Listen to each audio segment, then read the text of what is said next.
Hey everyone, got Mark Chan here. You're tuned into the Mark channel. We are at Harrah's Atlantic City for the Eastern Coding Show, sitting next to a good friend of mine, Mr. Jim Weatherall, Vice President with Special Chem. So I only get to see you at these events every so often or on Teams calls or whatnot, but it's always great to network. And Jim is in the business of digital marketing. I've used his services quite a bit with much success, and wanted to give Jim an opportunity to speak about the advantages and how to leverage digital marketing to grow your business and exactly what you guys do at Special Chem. Well, thanks for having me, Mark. Of course, it is a pleasure always to see you. Glad to be here at this very vibrant Eastern Coding Show. And this is, coding shows, trade shows like this are still something we all want. We all want to be here. But the question still remains, what do you do the other 360 days of the year? So how do you reach customers? COVID was a huge accelerator for us, a huge accelerator for digital. We all proved we could work from home. We did it effectively for 2 years. If you didn't have a digital strategy before March of 2020, you had a digital strategy by April of 2020, even if it was patchwork. But coming out of it, management now understands the power of using digital channels to continue to reach out to customers, to continue to manage their business. So it was a huge boost. I'd say that COVID accelerated the adoption of digitalization by 5 years, at least 5 years, in terms of management being willing to invest in new digital technologies. So what's new with digital marketing on your platform? Are you looking at AI at any sort of optimizing some of the lead generation that you provide? In fact, indeed we are. We've been using artificial intelligence now for over 5 years to score leads, looking at the behavior of the traffic on our site, being able to discern, is this person at the moment in time that they're on our site and interacting with content on behalf of one of the companies that we're working with, is that lead likely to have a project behind it? Well, the artificial intelligence algorithms can look at their behavior, look at what else they've looked at, and make a determination, predictive modeling that in fact this lead, this person right now has a project. High probability they have a project. It's never guaranteed, but a high probability that this lead has a project right now. And if that lead came back in 3 weeks, likely they would not have a project because they've satisfied their need. Those are ways we're using artificial intelligence. In fact, I'm seeing here even at the show a couple of other applications of artificial intelligence for new product development, for example, for developing, predicting how formulations might perform, accelerating the testing process, if you will, the exploration and testing process. So AI is absolutely here today. It's not on the horizon. It's something that companies are looking to apply both in marketing and sales as well as in the R&D process. Do you see means of maybe tying that all together with marketing and R&D and kind of merging platforms? Well, there's that possibility. There's that scenario. The visionaries here are the ones who can make those connections, who can see that by accelerating the R&D process, you can accelerate your commercialization.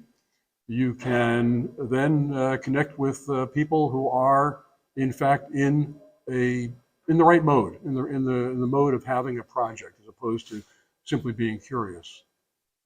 And so, how do you kind of tie this together?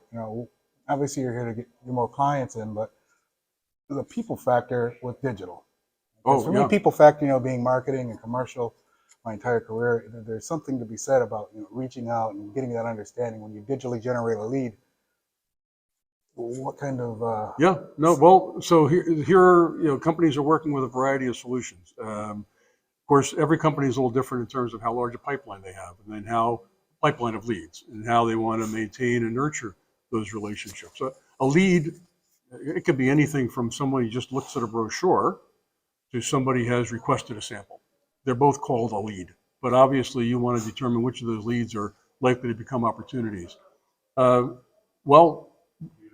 When I come back to what I said before, using that artificial intelligence to assess the readiness of a lead to interact. Something to keep in mind. We all enjoy, we want, certainly salespeople want the personal interaction. The reality is the buyers don't necessarily want that personal interaction yet. Yeah. They want to self-educate. They want to engage with a salesperson when they're prepared to engage with the salesperson. They don't want the first interaction to be what would have happened 15, 20 years ago. 15, 20 years ago, it would have been a salesman driving that first interaction to show a customer something that's new. Today, that first interaction is digital. Somebody discovering your products on a platform like Special Chem or even your own website. But they don't want to interact with a salesperson quite yet.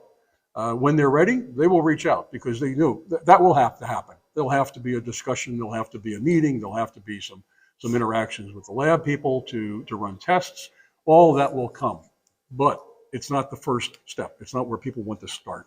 That's the thing to recognize on the buyer side. The buyer, my generation versus this generation is far more willing, far more desiring a self-education process online platforms like Special Chem or company websites, wherever they choose to find the information they're looking for.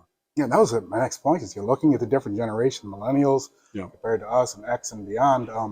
Yeah. Do you see them adopting it a lot more? Very much to, so. to really Very try much so. to, like you said, self-educate, or is it more along the lines of maybe a little more introspective, and not as, I guess, you and I, we're salespeople to the bone.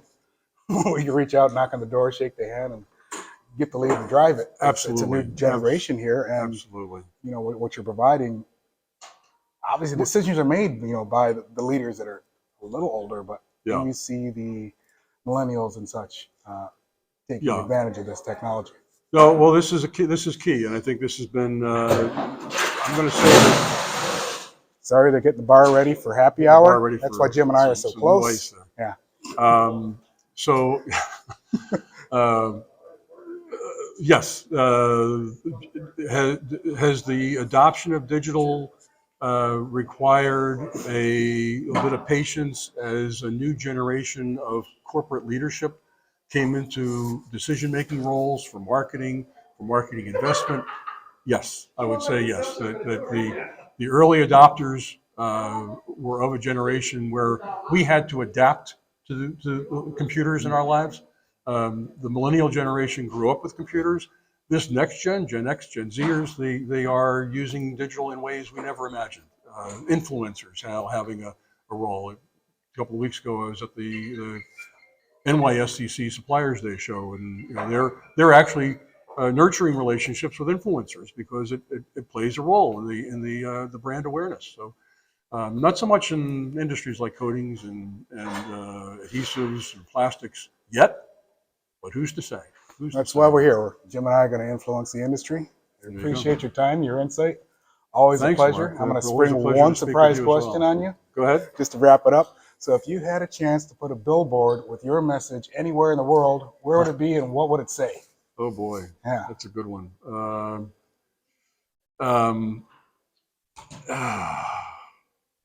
I'm stumped. You stumped me with that question. I'm not sure I stumped the last guy too, where I would put a billboard. I'm native East Coaster, but now I find myself living in Los Angeles,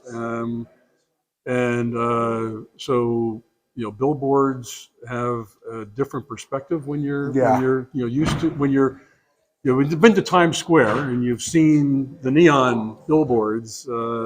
That's not quite what we live with in California. So I'm not sure where I would put it and what I would say. I'm going to think on that. And the next time we talk, Okay. Mark, I hope to have an answer for you. And we'll have a billboard up with Jim's message. So, yeah, pleasure. Thank you for joining the Mark channel. Likewise, Mark. Thank you.